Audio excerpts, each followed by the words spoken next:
In this video, we honor the legendary wrestlers who have passed away, reflecting on their immense contributions to the wrestling world. Their dedication, passion, and influence continue to inspire fans and future generations. We also discuss heartfelt news about Cody Rhodes, whose recent developments have deeply moved his supporters.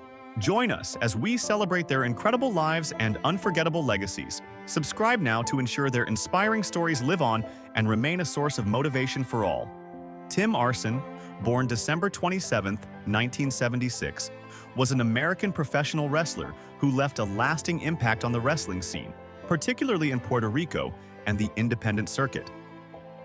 Known by his ring name, Tim Arson, he became a notable figure in promotions like New Wrestling Stars, World Wrestling Council, WWC, and various American independent leagues. Arson's wrestling career began in 2001 after being trained by former WWF wrestler Cody Rhodes. He made his debut by competing in Northeastern independent promotions, including USA Pro Wrestling. One of his early accomplishments came as a member of the Canadian Impact Alliance, where he captured the USAPW United States Championship and the vacant New York Championship in a four-way match on October 20, 2001. Although he lost both titles to Kid Cruel just a week later, this brief reign showcased his potential. In 2006, Arson made a memorable appearance on World Wrestling Entertainment's WWE ECW on Sci-Fi television show, portraying the Zombie. This appearance demonstrated his adaptability and willingness to take on various personas in his wrestling career. Arson was also part of high-profile matches, including a notable gauntlet match in March 2003, where he triumphed over Popalicious and Livewire. Additionally, he competed in Mikey Whipwreck's New York Wrestling Connection, further establishing himself within the independent wrestling circuit. Despite his promising career, Tim Arson's life was tragically cut short. He passed away at the age of 38 after suffering from complications related to heart failure. His untimely death left a void in the wrestling community, but his contributions to the sport and his dynamic performances continue to be remembered by fans and peers alike. Louis Spicolli, born on February 10, 1971, in San Pedro, California, was a professional wrestler who, despite his brief career, made a significant impact in the wrestling world. Known for his electrifying performances and unpredictable style, Spicolli began his career in the early 1990s, working for various independent promotions and regional territories. However, it was his move to Extreme Championship Wrestling, ECW, in 1996 that truly brought him to the forefront. In ECW, Spicolli became known for his wild, high-energy matches, notably his tag team rivalry with Raven against the Pitbulls, which earned him recognition as a unique and daring performer. Beyond ECW, Spicolli wrestled in other major promotions such as World Championship Wrestling, WCW, and the World Wrestling Federation, WWF, now WWE. He also appeared in the United Wrestling Federation, UWF, under the name Asistencia Asesoría y Administración, ATA, and in Japan's Frontier Martial Arts Wrestling, FMW. Spicolli's in-ring style was a dynamic blend of high-flying maneuvers and technical grappling, which captivated audiences and set him apart as a rising star. His infectious charisma and ability to connect with fans further solidified his place in the industry. Despite his professional success, Spicolli's life outside the ring was marked by struggle. He battled with substance abuse issues throughout his career, which ultimately contributed to his tragic and untimely death. Spicolli passed away at the age of 27 from a drug-induced heart attack. His death underscored the hidden dangers of the wrestling industry, where many wrestlers face similar struggles with addiction. Spicolli's passing serves as a sobering reminder of the darker side of the sport. Yet, his legacy endures, remembered fondly by fans and peers alike for his contributions to wrestling and the indelible mark he left on the industry. The Junkyard Dog, born Sylvester Ritter on December 13, 1952, in Wadesboro, North Carolina, was one of the most influential and beloved figures in professional wrestling during the late 1970s and 1980s. Before he became a wrestling icon, Ritter was a standout athlete, playing college football at North Carolina A&T State University. However, it was in the squared circle where he truly made his mark, bringing his natural athleticism and larger-than-life persona to the ring. Ritter's rise to fame began in Mid-South Wrestling, where he quickly became a fan favorite. His unique style, including the famous Junkyard Dog headbutt and his energetic entrance, made him an unforgettable presence. His popularity skyrocketed when he joined the WWF, now WWE, in the 1980s, where he became one of the key figures in the company's rapid growth. His infectious personality, paired with memorable catchphrases, won over millions of fans, and he had legendary feuds with figures like Mr. Fuji and the Iron Sheik. Beyond his wrestling achievements, the Junkyard Dog was known for his charitable work and commitment to his community. He regularly engaged with his fans and used his platform to promote positivity and uplift others, making him not only a wrestling hero but also a role model. Tragically, his life was cut short when he passed away, at the age of 45. The cause of the accident was a single vehicle crash, reportedly due to Ritter falling asleep at the wheel.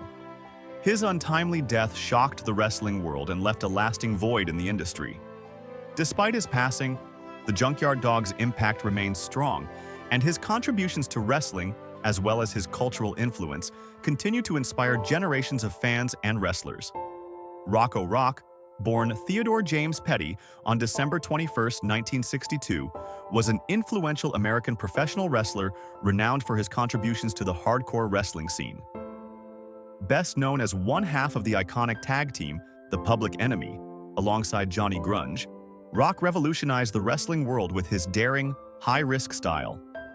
Known for blending brawling, aerial maneuvers, and hardcore elements, he helped define the extreme wrestling style that would later become synonymous with promotions like ECW. Rock's wrestling career began in the late 1880s, where he worked under various personas across different promotions. His big break came in Extreme Championship Wrestling, ECW, where he and Grunge became household names. As the Public Enemy, they embodied ECW's raw, rebellious spirit, with matches that often featured tables, chairs, and other weapons. The duo's chaotic, high-flying style thrilled fans and pushed the boundaries of what could be done in the ring. Despite Rock's larger frame, his athleticism set him apart. He was known for executing impressive dives and aerial moves, a rarity in a genre traditionally dominated by ground-based wrestling.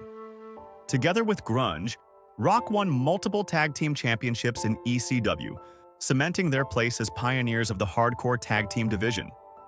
Beyond ECW, the Public Enemy found success in other major wrestling promotions, including WCW and WWF, where they continued to bring their hardcore style to a wider, mainstream audience. Sadly, Rocco Rock passed away at the age of 39. His death was caused by a heart attack, which was believed to be related to complications from his years of drug abuse.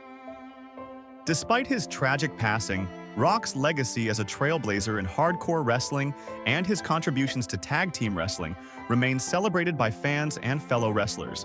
Juan Manuel Rodriguez Carrillo, known by his ring name Bestia Salvaje, was a notable Mexican luchador born on February 11, 1962. A second-generation wrestler, he was the son of Espectro II, the brother of Corazon Salvaje, and the brother-in-law of Charito de Oro, placing him within a prominent wrestling family. Bestia Salvaje made a significant impact on lucha libre in the 1980s and 1990s, primarily wrestling for Empresa Mexicana de Lucha Libre, EMLL, now called Consejo Mundial de Lucha Libre, CMLL. He was also a key member of the stable Los Talibanes, alongside other talented luchadores like Emilio Charles Jr. and Scorpio Jr. Throughout his career, Bestia Salvaje engaged in high-profile feuds with several top figures in the lucha libre scene, including Ringo Mendoza, Mano Negra, and Hector Garza, cementing his place in the history of the sport. His achievements include winning the CMLL World Tag Team Championship twice with Scorpio Jr., and the CMLL World Trios Championship with Emilio Charles Jr. and Sangre Chicana. These accomplishments showcased his versatility and skill in both singles and team competition. Sadly, Bestia Salvaje's life and career were cut short. His final match took place in January 2008 in Guadalajara, Mexico, just 2 months before his passing. On March 1st, 2008, he tragically died at the age of 43. The cause of his death was reported as complications related to a heart attack, a condition that had plagued him for some time. Despite his untimely passing, Bestia Salvaje's legacy continues to live on through his contributions to lucha libre, inspiring countless wrestlers who followed in his footsteps.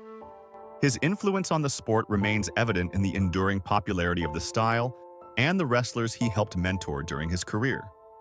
The professional wrestling world is mourning the sudden loss of Mexican luchador Toro Bill Jr., who tragically passed away at the age of 35 during a live wrestling event.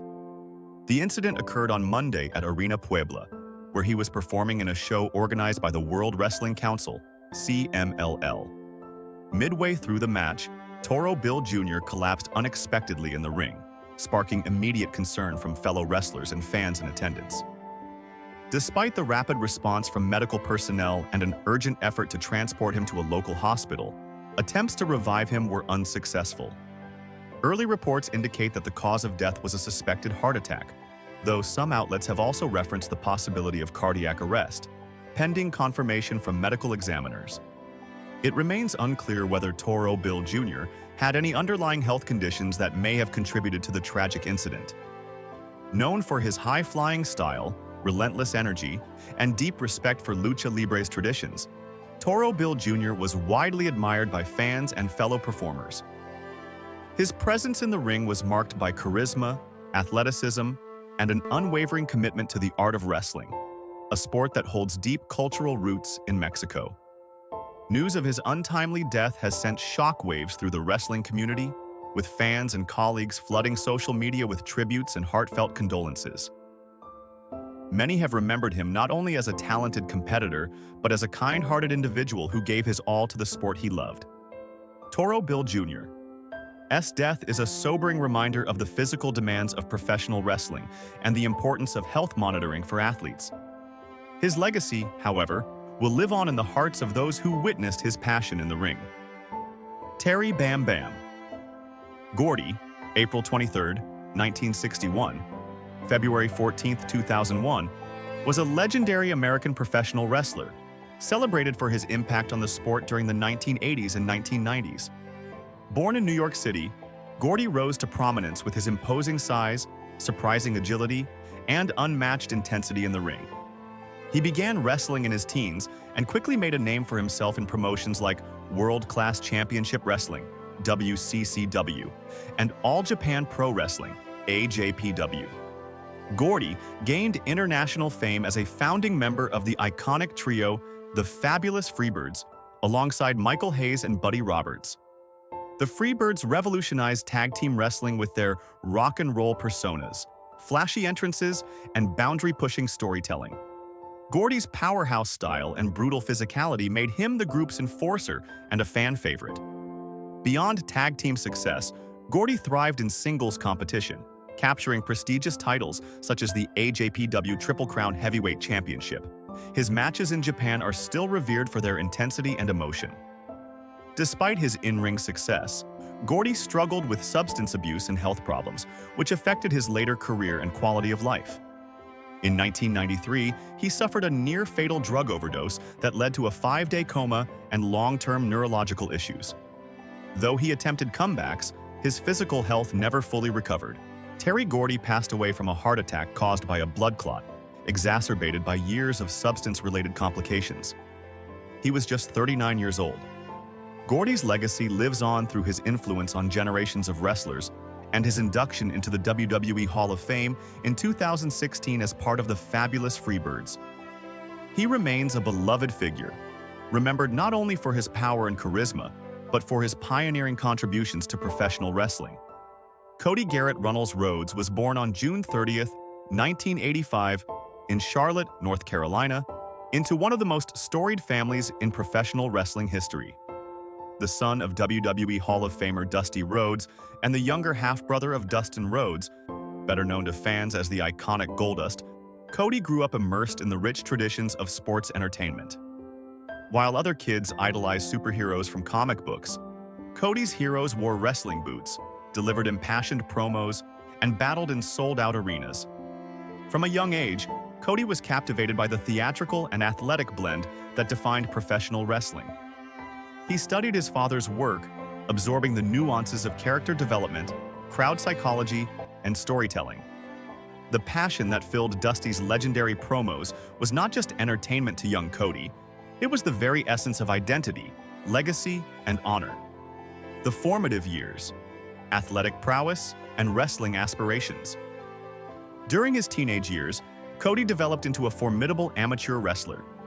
He competed at Lassiter High School in Marietta, Georgia, and became a two-time Georgia state champion. His success on the mat demonstrated not only raw talent, but also a relentless work ethic, qualities that would become hallmarks of his future career. Despite his accomplishments in amateur wrestling, Cody never wavered in his ultimate goal: to become a professional wrestler and carry the Rhodes name into a new era. Backed by the mentorship of his father and brother, Cody entered the professional wrestling world with a unique blend of pressure and promise. He wasn't just another aspiring superstar, he was the torchbearer of a dynasty. Early WWE career, rising from the shadows. Cody made his official WWE debut in 2007, stepping into the spotlight on the Raw brand. Initially aligned with veteran Hardcore Holly, the two would go on to win the World Tag Team Championship, marking Cody's first title victory in WWE. However, it was his involvement in the Legacy, a villainous faction led by Randy Orton and featuring second-generation talents like Ted DiBiase Jr., that elevated his profile. The faction storyline played into real-life lineage, offering Cody a platform to explore complex character dynamics while sharpening his in-ring craft. As the years went on, Cody experimented with several personas. He transformed into dashing Cody Rhodes, a narcissistic character obsessed with his looks. Later, he adopted a darker turn as a psychologically tormented version of himself, complete with a protective face mask after a storyline, Disfigurement. Then came Stardust, a cosmic, over-the-top alter ego that split fan opinion but showcased his versatility and willingness to commit to creative roles no matter how bizarre. While each transformation added depth to his resume, Cody began to feel boxed in creatively. Despite flashes of brilliance, he was often confined to the mid-card, with limited opportunities to break through to the main event. By 2016, frustrated and craving artistic freedom, he made a daring move. He left WWE, reinventing the dream, life beyond WWE. Leaving WWE could have spelled the end of his relevance in the wrestling world, but for Cody, it was just the beginning of a rebirth. He re-emerged on the independent scene with a chip on his shoulder and something to prove. No longer operating under a corporate script, Cody wrestled with newfound freedom in promotions like Ring of Honor, ROH, New Japan Pro Wrestling, NJPW, and Impact Wrestling. In Japan, he became a member of the Bullet Club, joining forces with international stars like Kenny Omega and the Young Bucks. In ROH, he captured the ROH World Championship, proving to the wrestling world that he was more than Dusty's son. He was a headliner in his own right. Cody's time outside WWE wasn't just about collecting belts. It was about reclaiming ownership over his identity as a performer. AEW and executive power, changing the game. Cody's most significant post-WWE achievement came in 2019 with the formation of All Elite Wrestling, AEW. Alongside Tony Khan, Kenny Omega, and the Young Bucks, Cody co-founded the company, which quickly rose to become WWE's first serious competition in decades. As an executive vice president and in-ring performer, Cody was instrumental in shaping AEW's identity, an alternative wrestling brand that emphasized athleticism, creative freedom, and storytelling. In AEW, Cody's matches were deeply personal and often emotionally charged. His rivalry with his brother Dustin at Double or Nothing 2019 was an instant classic, a bloody, heartfelt war that encapsulated everything fans love about wrestling. It was also a tribute to their family's legacy, drawing standing ovations from the crowd and praise from critics. AEW gave Cody a new platform, but it also came with its challenges. Balancing creative duties with in-ring performance wasn't always easy. While he enjoyed major wins and memorable feuds, some fans criticized his booking decisions. Nonetheless, he remained a pillar of the promotion, both behind the scenes and inside the ring. So when Cody announced in early 2022 that he was leaving AEW, fans were stunned. Many questioned why he'd walk away from something he helped build. The answer became clear at WrestleMania 38. The triumphant return, WWE Redemption. In one of the most emotional moments in recent wrestling history, Cody Rhodes returned to WWE as the surprise opponent for Seth Rollins at WrestleMania 38. The crowd erupted.